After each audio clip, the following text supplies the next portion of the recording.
দর্শক, ভূমিকা দীর্ঘায়িত করব না, শুরুতেই অনুরোধ করি আলোচনা ভালো লাগলে চ্যানেলটি সাবস্ক্রাইব করে আমাদের সাথে যুক্ত থাকুন।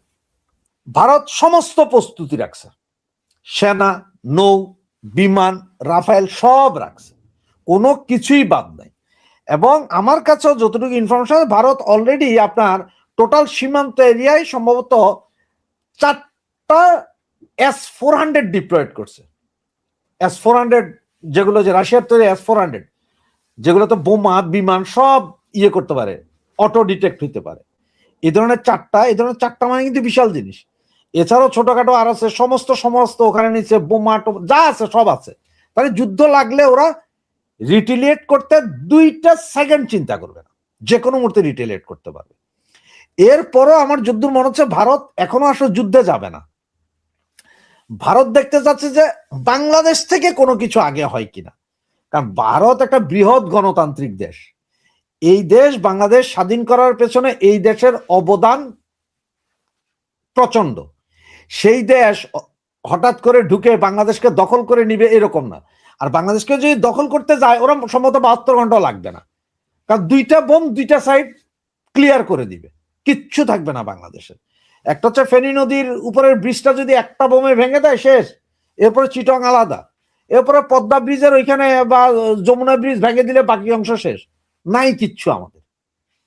এরপরে ভারত এটাতে যাবে না, কারণ ভারত আন্তর্জাতিক বিশ্বে যাতে ওদের সম্মানের ক্ষতি না হয়, যাতে কোনো কেউ আঙ্গুল তুলতে না পারে যে তোমরা কেন গেলা এখানে।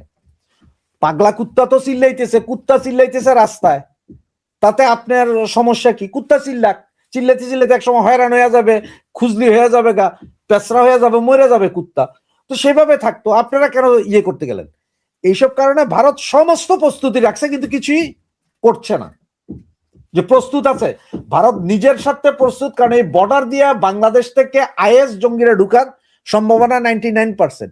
যেহেতু 56টা পয়েন্ট দিয়ে দিছে, 56টা ছবি দিছে স্যাটেলাইটের, কোথায় কোথায় জঙ্গি আছে। এবং আপনারা জানেন কিনা জানি না, মিরপুরের একটা মাদ্রাসা, খুব বড় মাদ্রাসা, এটা নিয়ে খুব বেশি কথাবার্তা হয়নি, 2-1 জন বলছিল, রাতারাতি পুরো মাদ্রাসা উধাও, যেখানে 66 জন শিক্ষক এবং প্রায় 2500 ছাত্রছাত্রী ছিল, আবাসিক ছিল এটা, 350 আবাসিক ছাত্রছাত্রী, এক রাতের মাথায় পুরা মাদ্রাসায় গায়েব। ওই বিল্ডিং এ আর মাদ্রাসা নাই, ওই বিল্ডিং আছে, বিল্ডিং এ মাদ্রাসা, পুরো মাদ্রাসা খালি, এক রাতে কই গেল?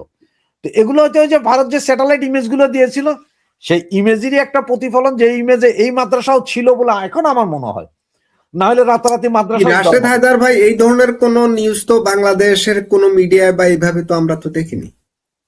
না, বাংলাদেশের কিছু কিছু ইউটিউবার করছে, তার মধ্যে আপনার সবচেয়ে গরম এই নিউজটা করছিল আপনার, আমি যদি স্মরণ করি, পূর্ণিয়ার ভিউ, সেখানে এটা হয়েছিল, একদম ছবি দিয়েছিল। আরেকটা সম্ভবত এই বিপ্লব পালবা কেউ একজন আছে, একটা ছেলে, ও ইয়ে করে 10 মিনিট 15 মিনিটের ভিডিও বানায়, তাও বাংলাদেশের, সে দিয়েছিল এটা, এই নিউজটা, সে একদম ভিডিও সহ দিয়েছিল কোন মাদ্রাসায়। বাকি কেউ আলোচনাও করে না, কারণ এটা রাতারাতি গায়েব হয়ে গেছে, সরকার আপনারা আমার বলে নাই। আর আমি আপনার ধরেন কতটুকু আসলে খবর রাখি, আমরা তো এখন যাই, তো জায়গায় খবর রাখা যাবে না। তো এগুলা ছাড়াও আপনার বাংলাদেশে যেসব দিয়েছিল, কি বলে আপনার আইএসআই এবং পাকিস্তানি গোয়েন্দা সংস্থার যেসব ট্রেনিং ক্যাম্প, এগুলোর যে 56টা ছবি দিছে, তার মধ্যে হিসাবে নাকি 6%-এর উপরে অ্যাকশনে গেছে বাংলাদেশ সরকার, মাত্র 6%, আরো 94% রয়েছে। সুতরাং ভারত তার সীমান্ত করবে।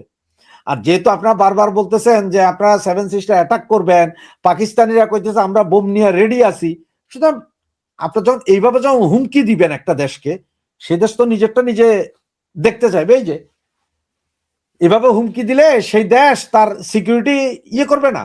আগে একটা সময় ছিল হয়তো ভারত এত সিকিউরিটি নিয়ে বাংলাদেশের সাথে চিন্তাই করে নাই, কারণ হচ্ছে যে কি হবে। কিন্তু এখন যখন আপনার দেখতেছে প্রতিনিয়ত, এবং আপনি কি এটা জানেন যে যেদিন চিটং এ গত শুক্রবারে ইন্ডিয়ান এম্বাসি আক্রমণ হয়, সেই দিন আপনার পাকিস্তান এম্বাসির ভেতরে বসে অ্যাম্বাসেডারের সাথে বাংলাদেশের 2 জন উপদেষ্টা, আইএস পাকিস্তানের 6 জন গোয়েন্দা কর্মকর্তা এবং হাসনাত আব্দুল্লাহ একসাথে বসে সেখান থেকে লাইভ টিভি প্রোগ্রাম দেখেছে, এটার ছবিও আছে, এটার নিউজও আছে। এইসব হওয়ার পরে ভারত এইভাবে রিটেলিয়েট করবেই। তবে আমি ওইটা আপনি যেটা বলছি, ভারত ডিরেক্ট এই যে কালকে যে এক রকমের না, ভারত ওয়েট করতেছে আপনি বাংলাদেশ থেকে একটা আর কোনো একটা ভুল পদক্ষেপ নেন কিনা। একটা ঢিলও যদি ছোড়া হয় বর্ডারে, তাহলে সেদিন কিয়ামত নামাই দিবে। ভারত যেটা করবে সেটা তো, ভারত বর্ডার পাস করে এদের সৈন্য আসতে হবে না ভাই, ওইখান থেকে বৈশাই মারবে। রাশিয়া যেটা করে, রাশিয়া তো যায় না, ধুমধারাক্কা মারতেছে কিন্তু বাইরে থেকে, সেম ওই ঘটনা করবে। যেমন আপনি ইরানে কিছুদিন আগে ইরানে ওই যে বিমান দিয়ে আক্রমণ করে দিছে আমেরিকা, সেম ঘটনা ভারতও করবে, কারণ ভারতের কাছে ওই শক্তি এবং ওই ক্ষমতা আছে। আর আসলে আমরা পাগলের রাজ্যে বসবাস, যে ভারত একটা পারমাণবিক অস্ত্রধারী দেশ, আমরা যাচ্ছি তাদের সাথে যুদ্ধ করতে, আমরা চাই তাদের সাথে যুদ্ধ করতে।